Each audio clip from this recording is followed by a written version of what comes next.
Hello friends, I welcome you all to this online session of a drama paper BA Part 3.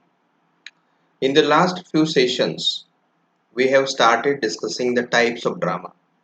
And while discussing types of drama, we discussed about tragedy. In the last 2-3 sessions, we were discussing Aristotle's definition of a tragedy.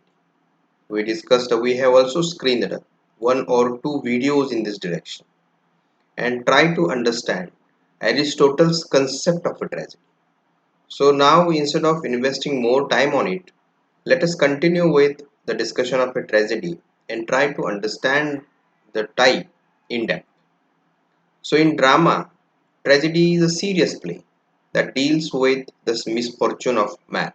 Of course, yes. We have already discussed about the word tragedy. We also use it in day-to-day life. When we heard a sad demise of a friend, we generally say it is a tragedy of his family. So this word tragedy is different in colloquial language, and it is totally different in the context of drama studies. So when we were using this in a drama studies, you can see it is a story. It is a serious story that deals with the misfortunes of a man. So this is very important thing in a tragedy. This is one of the most important characteristic of a tragedy that allow us to categorize the drama under this title, that is a tragedy. So when we were categorizing a play as a tragedy, it means it deals with the misfortunes of a protagonist. So this is the first marker of a tragedy. So it presents a man, that is a tragic hero. We have also discussed this term in the last session. So tragic hero who is not too virtuous or not too vicious, but one who aspires for higher ideals. So when we think in terms of a Greek drama, you can see this image or the concept of tragic hero emerges. And this tragic hero is not too virtuous and he is not even too vicious, but he is one who aspires for higher ideals. So this is what a tragic hero is. So we are, as an audience, we are neutral about the tragic hero. We are not condemning him, or we are not aspiring, we are not appreciating him. So he is just a common man, or you can say a man who is aspiring for higher ideals. So he tries to improve himself and the world around him. In the course of this, he makes a mistake or commits an error of judgment. So we have also discussed this error of judgment. So this generally happens. Especially we have already, while discussing tragedy as a form in the last semester, we have also already discussed Hamlet, or we have already discussed Macbeth by Shakespeare. You can see this Shakespeare's Macbeth is a tragic hero who tries to aspire, or who aspires for higher ideals. He wants to become a king, so he kills King Duncan. So this is his mistake or error of judgment. So we have already discussed this concept, that error of judgment. So this leads to his fall. And of course, yes, the death or the murder of King Duncan, that is the mistake or the error of judgment committed by Macbeth, leads him towards his fall. We also see tragedy always ends with a tragic event. Always, most of the tragedies ends with the death of a tragic hero. So, or the major loss of a tragic hero. So, this is also one of the markers of a tragedy. So, especially in the last session, I also told you that tragedy is translated into Marathi as a Dukhantika. Dukhantika. Dukhantika means the play that ends with grief, or that ends with a sadness. That is called as a tragedy. Dukhantika. And comedy as a Sukhantika. Sukhantika means play that ends in a on a happy note. that is a Sukhantika. So this is the story ends with a tragedy.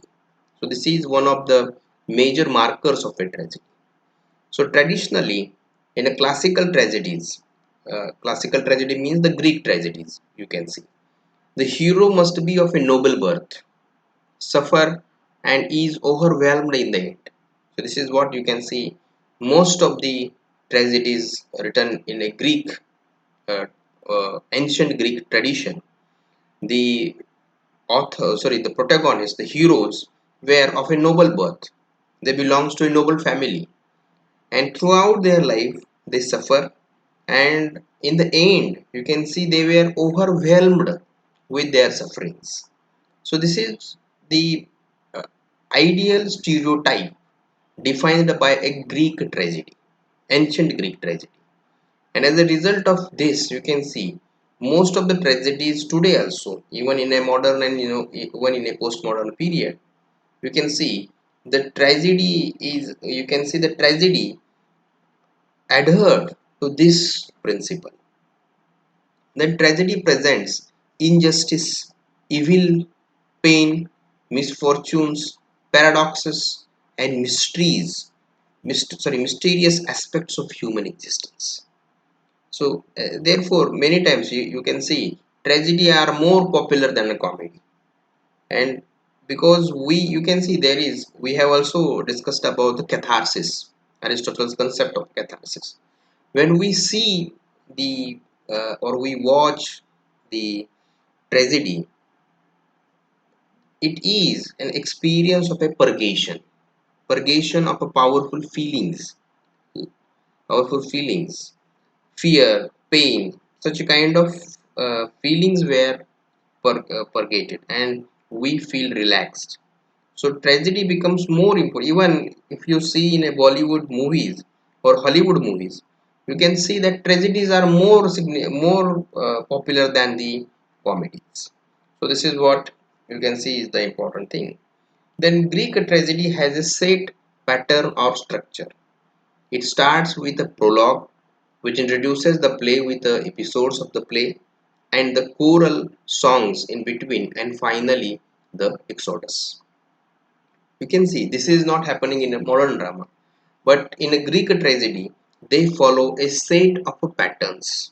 And most of, not only a Greek, you can see the in Latin, Greek, or Sanskrit, most of the languages were highly structured, and they adhere themselves to a structure. Even uh, drama produced in Sanskrit, drama produced in a Latin, they are also follow a set pattern or a structure. So this is what you can see is even the classical music you can see. There is a set pattern or a structure, and what we were doing, we were not inventing something new. If we were uh, performing, or if we were uh, learning a classical music, it means that we were learning a specific pattern of music. So this is happening with every old language, ancient language. So in Greek tragedy also you can see a set pattern or a structure. The four dramatists from a ancient Greek drama, you can say they follow the similar kind of a structure. And the structure started with a prologue, and this prologue introduces the play with the episodes of a play, and this is then choral song and then exodus. So all these things make the audience, or all these things allows the audience to understand the play. So many times it was very difficult in the ancient time to understand the play, because there is a stage, there was no light scheme, drapery was very short. There are many hurdles in performances. So in that case you can see it becomes very difficult to understand the play. So and even there are the no mic systems and all these things. So therefore you can see these playwrights begins with the prologue, then introduces the play with the episodes of the play and the choral songs in between and the exodus.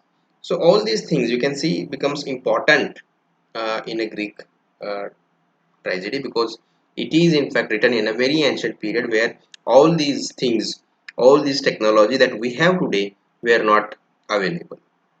So the play contains a single integral plot. Of course, yes. It is not in a comedy or in a tragicomedy. You can see that there are multiple plots. But in a tragedy, we have a single integral plot, especially in an ancient Greek tragedy. I am not speaking about the tragedy on Shakespeare, or I am not speaking about the tragedy produced in a modern and postmodern period. But in a ancient Greek tradition, you can see the play always contains a single integral plot, which is presented in a very short period with one setting. So this is what you can. This is just the beginning of a tragedy. So afterwards, you can see that different things were added to the tragedy. So the action could be simple or complex and contains a reversal of a fortune or discovery or both. So this is what you can see is the uh, major thematic concern of a Greek drama or Greek tragedy. So they are very short plays, and many of them were presented in a trilogies. Of course, yes. You can also find many trilogies in uh, government public, government printing press by a Greek dramatist. The tragic hero is drawn from a princess and kings.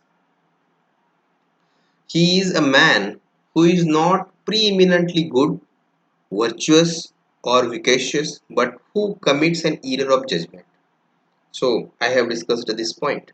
So he commits an error of judgment. We were not appreciating him, and at the same time we are not again not condemning him.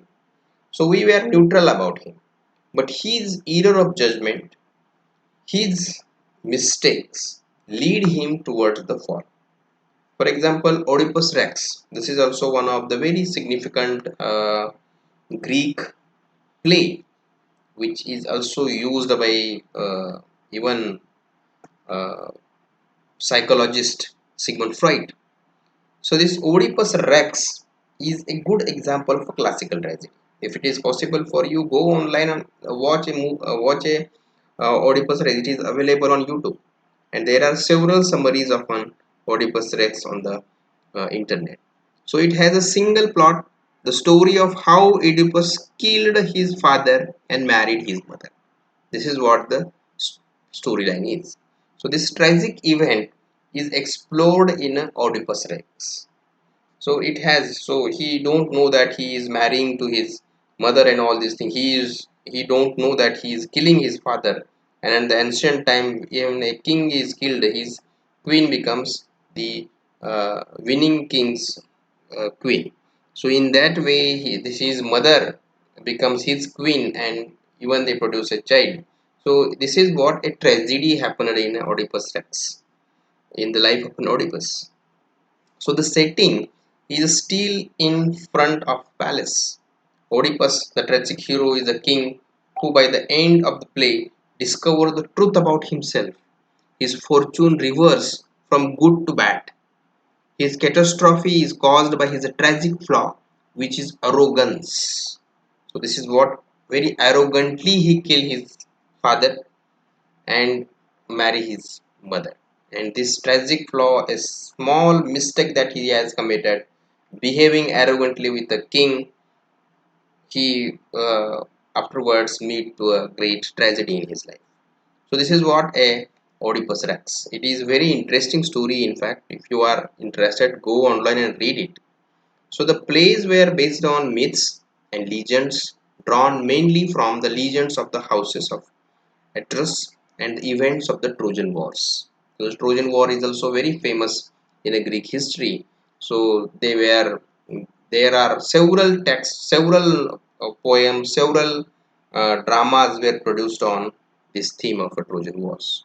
So they were presented as a part of a great festival, and the state was involved. So of course, yes. So music, songs, dance were important elements of the plays. It is not available now in modern plays, but at the time, in the ancient time, as it is a social, an event of a social gathering, The music is played, songs were sung, and dances were performed. So to maintain a single setting, indoor actions and violence were reported on the stage. So as and you can see, so they were not showing the war, but they were showing the report of a war by a character. So this is what is a scheme they play on a stage to avoid the bigger settings or the scenes of violence. When we think about an Indian counterpart, you can see the Indian counterpart also avoid such a kind of scenes, especially uh, Bharat Muni's Natya Shastra. You can see such a kind of scenes should be avoided. He prescribed that such a kind of scenes should be avoided. So they were only reported, or even the death. That death is not shown on the stage. It is only reported by the another character. So this is what you can see is the important thing that we should understand. As a part of a religious festival, the plays were used to show how vices like arrogance and pride lead man to destruction. So drama is not only a medium of entertainment at that time. Drama is in fact a medium of enlightenment. And as a result of that, arrogance and pride lead men to destruction. This principle is dictated to the audience. This principle is taught to the audience. So the gods also play important roles in Greek tragedy. Of course, yes, there are several gods of Greek gods that play as a character in the Greek tragedy. However, the dramatists differ in their attitudes to the gods as characters in their plays. Of course, yes, as this all these things is again an religious uh, enterprise. The gods play a very significant role in the plays.